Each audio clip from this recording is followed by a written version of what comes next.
जननी शारदा देवी रामकृष्णं जगद्गुरुं पादपद्मे तयो श्रित्वा प्रणमामि मुहुर्मुहुः। पूज्यपाद स्वामी अपरानंद महाराज, मेरे प्रिय स्वामी आत्मप्रभानंद महाराज, डॉक्टर अरिजीत सरकार और डॉक्टर सुधांशु बाला साहू,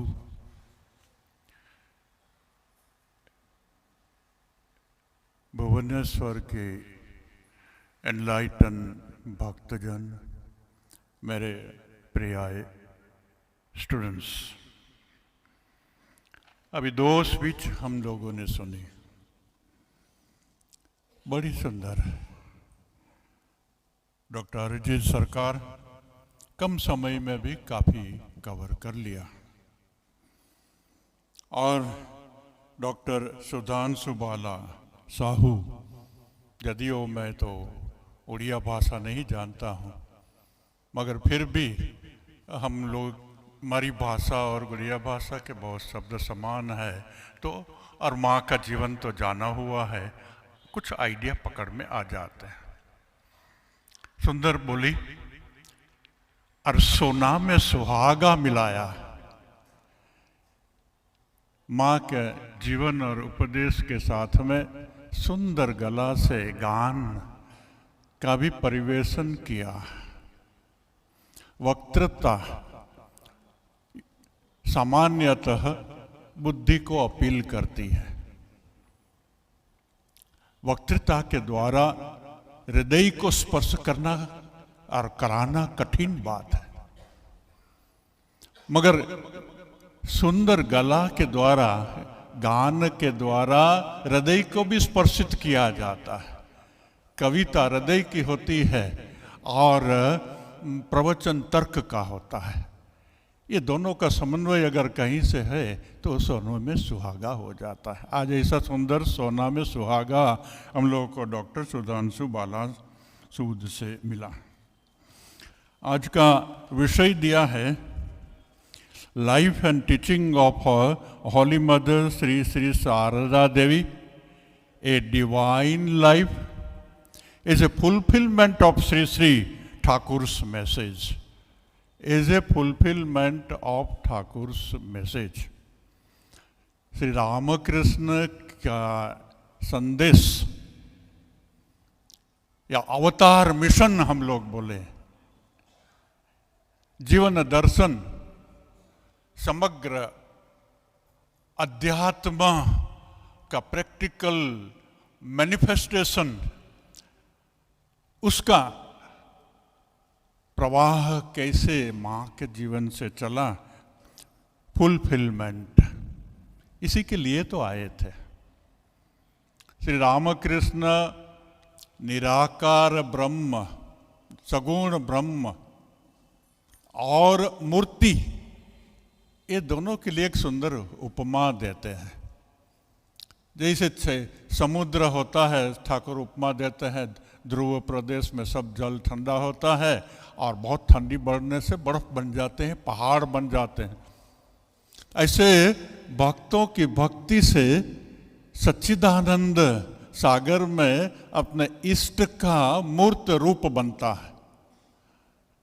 उस मूर्त रूप और सच्चिदानंद सागर में कोई फर्क नहीं है।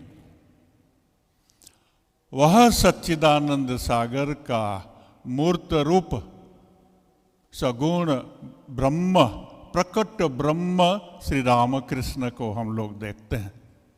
वे खुद ही बोलते हैं,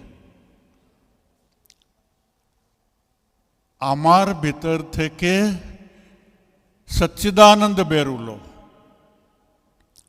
आर बोलो ए बार पूर्ण प्राकट्य, किंतु सत्वगुण प्राबल्य।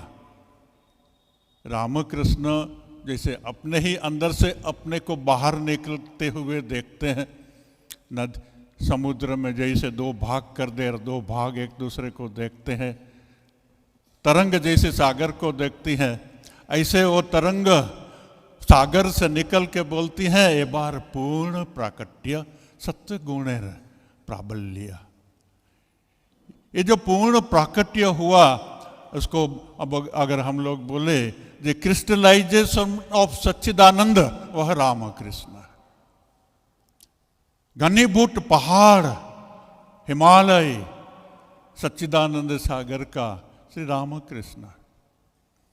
उस धारा जब पिघलने लगती है, हिमालय जब पिघलने लगता, क्रिस्टलाइजेशन सब जब लिक्विड होने लगता है और जो प्रवाह बनता है, वह प्रवाह श्री श्री माँ है। माँ ही, ठाकुर ही माँ के रूप में प्रवाहित होते हैं। इसलिए माँ के जीवन से जो जीवन जिया गया है, जो वाणी निकली है, वह घनीभूत चैतन्य की प्रैक्टिकल वाणी है। रामकृष्ण प्रवाहित हो रहे हैं माँ के जीवन के द्वारा, माँ की वाणी के द्वारा, माँ की समग्रता के द्वारा श्री रामकृष्ण प्रवाहित हो रहे हैं। और वह प्रवाह जो हम लोगों के सामने मिलता है, वह श्री श्री माँ है। अवतारों में, देवियों के अवतारों में,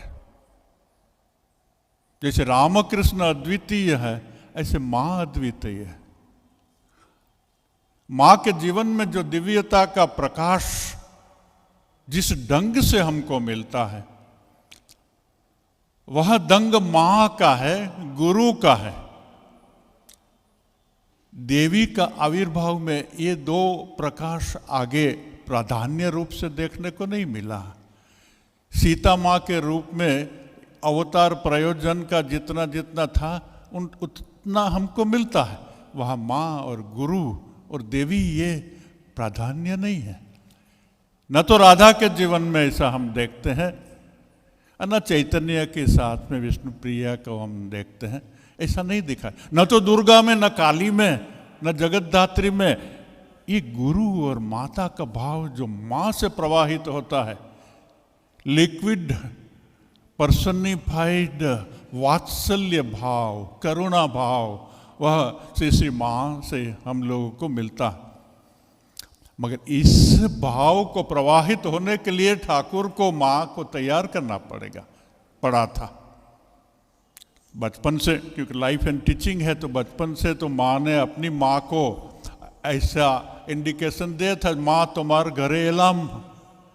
देवियता ने बोल दिया, हम तुम्हारे गर्भ से प्रकट होगी, और हुई। और बचपन से उनके आगे पीछे अष्ट सखियां घूम रही थी, माँ देख रही थी। तो ये माँ का एक दिव्यता संस्पर्श तो सब समय रहा, मगर प्रवाह अभी नहीं हुआ। प्रवाह होने के लिए दिव्यता का, संदेश का, जीवन का, श्री रामकृष्ण के पास में जब माँ शारदा देवी का जयराम बाटी से दक्षिणेश्वर में आई, ठाकुर के साथ में रही, और ठाकुर ने उनकी जब षोडशोपचार पूजा की, तब शक्ति का एज इफ शक्ति का शक्ति में स्थापन किया। मगर अभी भी प्रवाह चालू नहीं हुआ, बहना चालू नहीं हुआ। जागृता कर दी, बहना चालू नहीं हुआ। बहना चालू हुआ जब रामकृष्ण अपना बहाव पूरा करने को जा रहे, जीवन समापन करने जा रहे थे। तब माँ को बोला, कलकत्तार लोके कीड़ेर मतो किलबिल करते हैं, उनके लिए तुमको कुछ करना होगा। कलकत्ता माने समग्र मनुष्य जाति किलबिल करते हैं, दुख में, ताप में, संताप में, फ्रस्ट्रेशन में, जीवन की निरर्थकता में, दुख में किलबिल कर रहे हैं। तुमको उसके लिए कुछ करना है। मैं तो नारी हूं, अभी भी संपूर्ण भाव आवरण में, मैं तो नारी हूं, मैं क्या करूंगी ना। इसने किया ही क्या है, श्री रामकृष्ण बोलते, तुमको तो और भी बहुत करना होगा। बहुत लोग पिपड़े की तरह लोग तुम्हारे पास में आएंगे और जगत का कल्याण तुमको करना पड़ेगा। जागृत कर दिया माँ को, प्रवाह के लिए जागृत कर दिया, शक्ति जगा दी थी। मॉडर्न भाषा में बोले तो ठाकुर ने सिम खरीद लिया था कंपनी का, मगर सिम को एक्टिवेट करना पड़ता है। जब एक्टिवेट कर देते हैं तब सिम काम करना चालू कर देती है। ठाकुर ने ये बोल करके माँ का डिवाइन सिम एक्टिवेट कर दिया और माता इसके लिए तैयार हो गई। फिर जो जीवन है वही प्रवाह है दिव्यता का। मैं तो काशी से आ रहा हूँ और ठाकुर का शरीर जाने के बाद में माँ को तो फिर भी रहने की इच्छा नहीं थी और ठाकुर ने बोला मैं मरा थोड़ा है हूँ, एक घर से दूसरे घर में जो जाता हूँ ऐसे में ये शरीर छोड़ करके दूसरे जगह में आ गया हूँ। तुमको चूड़ियाँ भांगने तोड़ने की जरूरत नहीं है, तुमको विधवा का कोई स्वांग धरने पहनने की आवश्यकता नहीं है, तुम तो सदा सुहागन हो। मगर माँ का मन में बहुत दुख स्वाभाविक है। अभिन्न आत्मा, दिव्यता में अभिन्न आत्मा के भी अपना विरह, जैसे कृष्ण और राधा का है ऐसे उनका एक डिवाइन विरह भी होता है और उसकी ज्वाला भी होती है, जो ज्वाला माँ में थी। और माँ काशी में आई अपनी माँ और दूसरी कुछ सहेलियों के साथ में और विश्वनाथ बाबा का दर्शन करने गई। जब माँ, उस समय इतनी भीड़ नहीं रहती, आज तो इतनी भीड़ है मंदिर में घुसना मुश्किल है। उस समय हजारों आते होंगे, आज लाखों लोग रोज आते हैं। तो माँ के साथ, अपनी माँ के साथ माँ विश्वनाथ की पूजा करने के लिए बैठी, वहाँ फूल चढ़ाए, बेलपत्ता चढ़ाया और पानी जब दे रही है गंगा जल, तब पानी देते देते माँ कांपने लगी। तब माँ ने उनको पकड़ लिया और कैसे भी करके माँ ने पूजा पूरी कर दी। और फिर जब घर में आए अपने जहाँ ठहरे थे गेस्ट हाउस में, वहाँ पर, तब माँ ने, श्यामा सुंदरी ने पूछा सारू, शारदा माँ को सारू बोलती थी उनकी माँ, सारू तुम्हार की होइछिलो? तखन माँ बोलছি মা আমি দেখলাম যখন শিবলিঙ্গকে জল দিচ্ছি তখন সেখানে শিবলিঙ্গ नहीं ठाकुर दाड़िए আছে। और ठाकुर के विश्वनाथर जगाते देखे स्वाभाविक रूप से हमें तो कांपने लगी सेखाने। माँ का ऐसा दर्शन विश्वनाथ बाबा के वहाँ ठाकुर को देखा, इस तब से हम लोग सब मानते हैं विश्वनाथ के, काशी के विश्वनाथ और श्री रामकृष्ण वे दोनों एक ही है। अगर ये दोनों एक ही है तो फिर वहाँ जो अन्नपूर्णा माँ बैठी है वही शारदा है, और वह शारदा है अन्नपूर्णा। जब कामारपुकुर में जयराम बाटी में माँ थी और सब लोग माँ को, श्री रामकृष्ण की निंदा करते थे, पागला की पत्नी, पागला की पत्नी, पगला की पत्नी, माँ का कान पक जाते थे। माँ भी बोलती थी कहा कि कैसा हमको एक जमाई मिला है पगला। तो माँ एक बार गुस्से हो गई, यूजुअली नहीं होती थी, ऐ रकम बोलो ना। এই রকম শুনতে শুনতে একবার আমি আমার শরীর যজ্ঞ কুণ্ডে আহুতি দিয়ে দিয়েছিলাম, এবারও তুমি কি চাও যে আমি আহুতি দেব? अपनी सती पार्वती, उनकी याद से माँ बोल रही हैं जैसा एक बार मैं किया था। इसका मतलब जो वहाँ जो अन्नपूर्णा है वो भी माँ है। माँ तो सर्वदेव देवी स्वरूपा ही है, इसलिए हम लोग इसी के ढंग से तो माँ को पूछते हैं। रामेश्वर से जब वापस आई तब माँ को किसी ने पूछा माँ तुम क्या देखा? जेमोनटी रेखे छिलाम तेमोनटी आचे। रामेश्वर का शिव, कोई एक पुराण में हमारे स्वामी आत्मानंद महाराज ने शोध किया था जी, ये कैसा? तुलसी रामायण और वाल्मीकि रामायण में तो ऐसी कोई बात नहीं मिलती है। कोई एक रामायण में है जो सीता माँ जब वापस जा रही थी विमान में, पुष्पक विमान में, तब उसने पूछा श्री राम को जो आपने कहाँ पूजा किया था? तब वहाँ विमान को उतार करके रामेश्वर जहाँ शिवलिंग है वहाँ सीता माँ को दर्शन करने को गए। सीता माँ ने वहाँ पूजा की, मैंने जेमोन्ती छेड़े छेलाम, मैंने देखे चलाम तेमोन्ती आछे। मैंने उस समय में जो राम ने जैसी प्रतिष्ठा की थी वो शिवलिंग बहुत नरम है, इसके लिए उसके ऊपर कवर कर दिया जाता है, वो लोग जल्दी देखते नहीं, सुबह में ही खाली खोलते हैं। माँ ने वो देखा था। तो सीता रूप में भी माँ है, पार्वती अन्नपूर्णा रूप में भी माँ है, माँ तो सर्वदेव देवी स्वरूपाय है। उस अध्यात्म शक्ति का प्रवाह जब चलने लगा तब न पापी न तापी, कौन पुण्यवान है कौन नहीं, किसी क्या वो ज़्यादा कंसिडरेशन नहीं करती है, सबको शरण देती है। फिर वो আমজাদও আমার ছেলে, শরতও আমার ছেলে, আমি সতেরো মা আমি असतेरो माँ, रामकृष्ण बहते हैं। जब रामकृष्ण क्रिस्टलाइज थे तब असत को दूर रखते थे, दुर्जनों को दूर रखते थे, वासना वाले कामना वाले लोगों से वे दूर रखते थे। मगर माँ सब हाथ खोल दिया। समुद्र में जैसे सब नदियाँ जाती हैं, ऐसे सब तरह के लोग माँ के अंदर में प्रवेश करने लगे, मैंने उनकी करुणा में प्रवेश करने लगे। कांजीलाल डॉक्टर, दुष्टता उसमें थी, भक्ति भी थी। तो माँ के पास में बोलते थे, माँ आमरा यदि दुष्कर्म कोरी ताले तुम्हें की आमा के तारवे। हाँ, आबार 2 बार बोलते हैं, दुष्कर्म कर ले तारबे। हाँ तारबो। माँ दुष्कर्म कर ले तुम्हें तारबे तो? हाँ तारबो। 3 बार कन्फर्मेशन हो गया कि कैसा भी दुष्कर्म करो मैं तुमको तारूंगी। माँ बोलती हैं, छेले यदि कादा माखा हो जाए, मलमूत्र में पौड़े थके, तो माँ तो जब देखेगी तो माँ उसको उठाएगी, सफा करेगी, गोद में लेगी, हृदय से लगाएगी। मगर जहाँ तक माँ ने नहीं उठाया, मृत्यु के बाद में ऐसे लोग को उठाते, तो वहाँ तक कादा कीचड़ की गंध में तो उसको रहना पड़ेगा। तब तो दुखों की ज्वाला में तो उसको जलना पड़ेगा। क्योंकि अगर सद्विचार करे, भक्ति करे, प्रेम करे,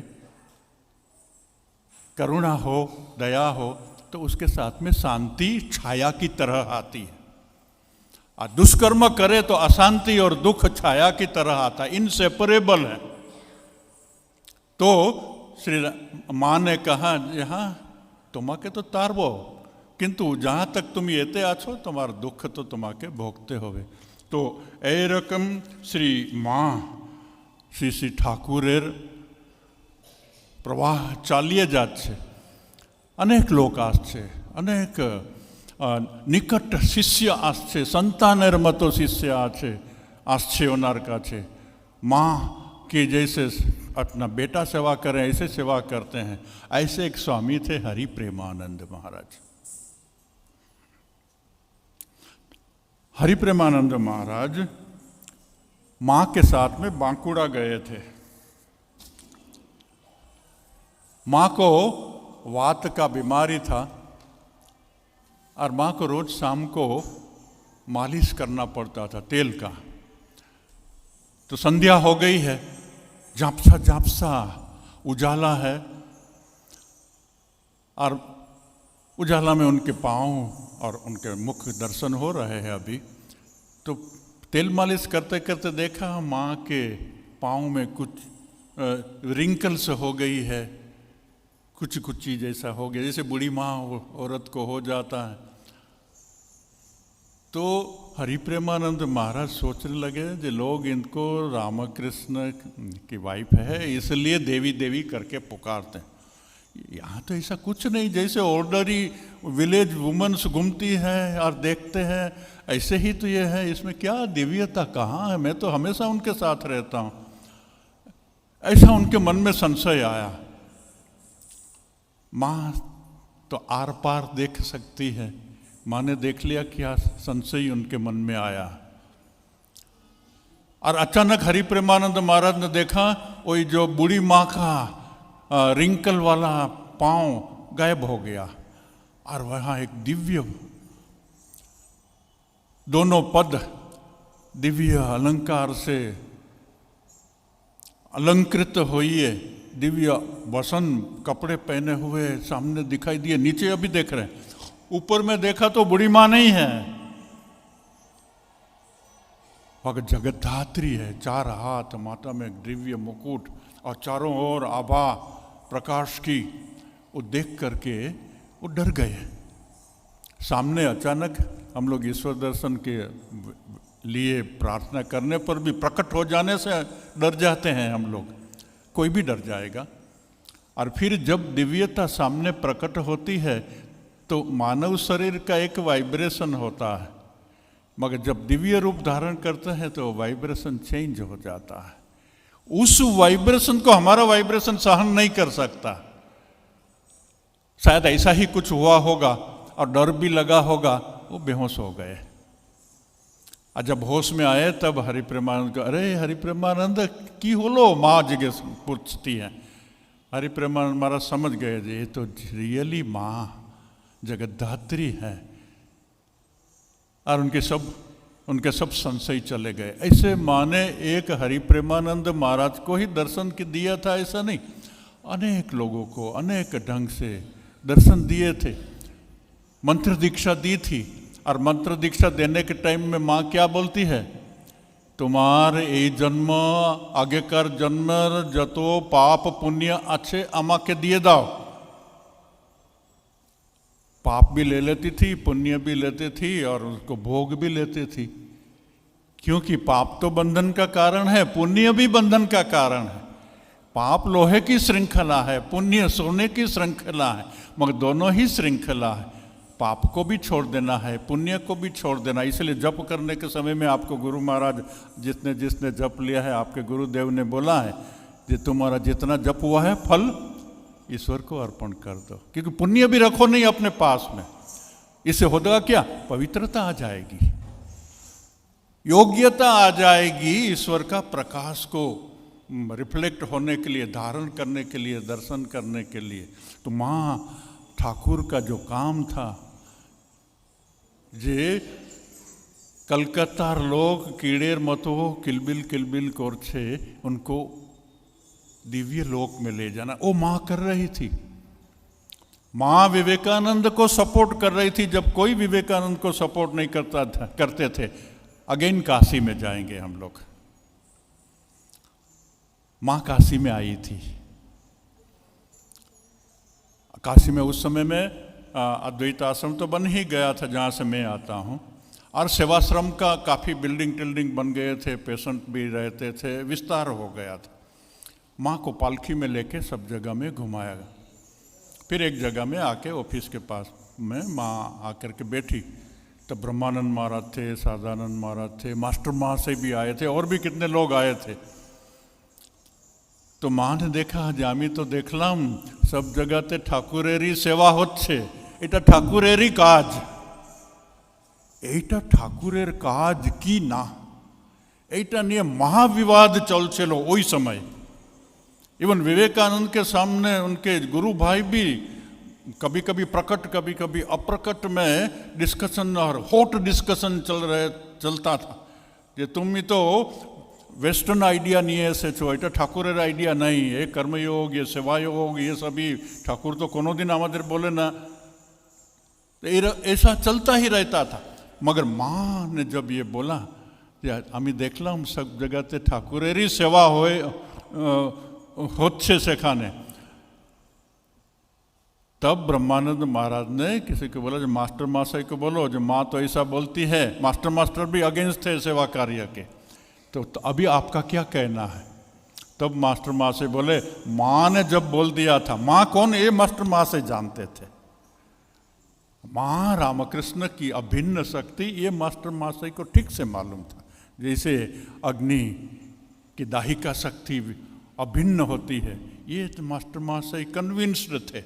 इसलिए बोले आर हमार किछु बोलार नहीं, ये जा काज होच्छे, ये सेवा यज्ञ, ये सेवा साधना, ये ठाकुरेरी काज, और नरेन के विशेष रूपे ठाकुर सीखिए गए थे। तो ऐसा विवेकानंद का जो भी कार्य था उसको माँ सपोर्ट करती थी, क्योंकि मैसेज को आगे ले जाने वाले श्री माँ शारदा देवी, और मैसेज को सबसे आगे ले जाने वाले तो विवेकानंद थे, विश्व में प्रसारित करने के लिए। वो विवेकानंद उस समय में विदेश में जाने का जब निर्णय उनके मन में आ रहा था, इवन रामकृष्ण ने भी दर्शन दे दिया था समुद्र ऊपर चल के, जो चलो मेरे पीछे, मगर भारत का कोई सन्यासी विवेकानंद तक समुद्र पार करके विदेश में नहीं गया था, क्योंकि विदेश में जाने से जाति के बाहर में हो जाएगा। म्लेच्छ के देश में जाना तो महापाप। तो मां को पत्र लिखा कि मैं इसे जा रहा हूं, आशीर्वाद दीजिए। तो मां ने आशीर्वाद, तुम जाओ, আমি आशीर्वाद করছি। बस मां का आशीर्वाद मिल गया, स्वामी जी वहां पर चले गए। तो स्वामी जी को भी सपोर्ट करने वाली स्ट्रोंग अगर कोई शक्ति है सब गुरु भाई और गृहस्थी भक्तों में, तो मां थी, क्योंकि मां ने समझ लिया था विवेकानंद कौन है। एक बार मां नीलांबर बाबू के बागान में बैठी थी और देखा अचानक श्री रामकृष्ण दौड़े चले आ रहे हैं, गंगा में उतर गए, गंगा में मिल गए, पानी के साथ में एक हो गए। चैतन्य चैतन्य ते मिश गेलो। तब कहीं से नरेंद्र आ रहा है, उस समय में नरेंद्र शरीर में नहीं, और नंदी में उतरे गंगा में।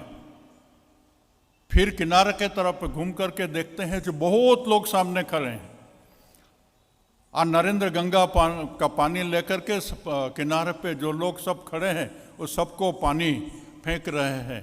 जय श्री राम कृष्ण, जय श्री राम कृष्ण, जय श्री राम कृष्ण। माँ ने देखा, तब माँ समझ गई कि स्वामी रामकृष्ण का जो संदेश है और रामकृष्ण का जो जीवन दर्शन है, विवेकानंद ही उनको जगत के पास में रहे। इसलिए विवेकानंद जो भी करते हैं माँ की उसमें अनुमति रहती थी। तो माँ ऐसे स्वामी विवेकानंद को भी सपोर्ट करती थी। माँ का काशी का और भी एक प्रसंग बोलूँगा। 25 मिनट तो हो गया, तो एक प्रसंग बोल के पूरा कर दूंगा। श्री श्री रामकृष्ण का वाराणसी में मणिकर्णिका घाट के पास में समाधि में चले जाना, नौका में बैठे बैठे मथुर बाबू के साथ में हृदय भी था।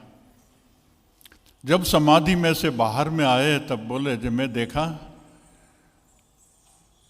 जो माँ काली सबके बंधन खोल रही है और शिव जी तारक मंत्र दे रहे हैं और जीवात्मा मुक्त होकर के ब्रह्म में मिल जाते हैं, सद्य मुक्ति हो जाती है। ये बात प्रसारित हो गई, क्योंकि बोले थे, ठाकुर नहीं चाहते थे ये बात प्रसारित हो। ब्रह्मानंद महाराज ने अपने एक शिष्य को बोला था, जो उसने अपनी बुक में लिखा है, बुक का नाम मैं भूल गया, जे ठाकुर आमा के 2 कथा काऊ के ना बोलते बोले छे, उते एकता कथा जे काशीते जे मुक्ति सबायर होय ओटा दर्शन रामकृष्ण करे छे, काऊ के बोलबे ना। किंतु शरत तो ऑलरेडी बुके लेखे गिए छे, से जेने सभी जने फैले छे, किंतु सेकंड की आछे ओटा आमी बोलबो ना। ठाकुर क्यों सबको नहीं बोलना चाहते थे, ये हमारी समझ के बाहर में है। मगर ये बात सच के नहीं, ऐसी मुक्ति होती कि नहीं। माँ जब काशी में थी तब काशी में किसी ने पूछा, ये ठाकुर का ऐसा दर्शन है तो क्या इसे काशी में मरने से मुक्ति हो सकती है? हाँ, कीट पतंग की भी मुक्ति होती है। हाँ, जो भी जीव यहाँ मरेगा वो सबकी मुक्ति होती है। मगर शास्त्र में तो बोलते हैं जे ज्ञान नहीं होने तक मुक्ति नहीं होती है, तो शास्त्र विरुद्ध हो गया। तो कोई एक महापुरुष ने इसके लिए एक्सप्लेनेशन दिया था। ज्ञान होना मने क्या? ज्ञान होना मने अज्ञान की ग्रंथि खुल जाना, संशय की ग्रंथि खुल जाना। और संशय की ग्रंथि, अज्ञान की ग्रंथि खुलने से तो ज्ञान तो है ही हमारे में, ज्ञान हो जाता। ठाकुर ने जो देखा, क्या देखा? माँ काली अज्ञान की ग्रंथि, अविद्या की ग्रंथि, अहंकार की ग्रंथि, ये सब ग्रंथि खोल देती हैं। और जब सब ग्रंथियां खुल गई तब तो खाली बोल दे जो तत्वमसी तो हो गया ब्रह्म ज्ञान, और कुछ बोलना का नहीं है। शिव जी ने तारक मंत्र बोला था, क्या तारक मंत्र बोला है कहीं लिखा नहीं, ठाकुर ने भी नहीं बोला। राम भक्त बोलते हैं राम तारक मंत्र है इसलिए राम मंत्र बोला था, क्या बोला मालूम नहीं, मगर तत्वमसी ही तो तारक मंत्र है। और ग्रंथि खुल गई तो फिर खाली इतना ही बोलना है तुम ब्रह्म हो, और तुम ब्रह्म को जान लेगा। माँ ने उसको सर्टिफाई किया था। इसलिए आज रामकृष्ण के कोई भक्त को और सन्यासी को उसमें कोई संशय नहीं है, जो वाराणसी में अगर शरीर छूटेगा तो मुक्त होगा ही होगा। मगर श्री रामकृष्ण का नाम और श्री रामकृष्ण का मंत्र भी वाराणसी से कम नहीं है। आज जिनको वो मंत्र मिला, मंत्र दीक्षा मिली, और जो रामकृष्ण के पास में आए, माँ के पास में आए, वे वाराणसी में न जाने पर भी मुक्ति हो जाएगी, कोई चिंता की बात नहीं है। जय श्री माँ।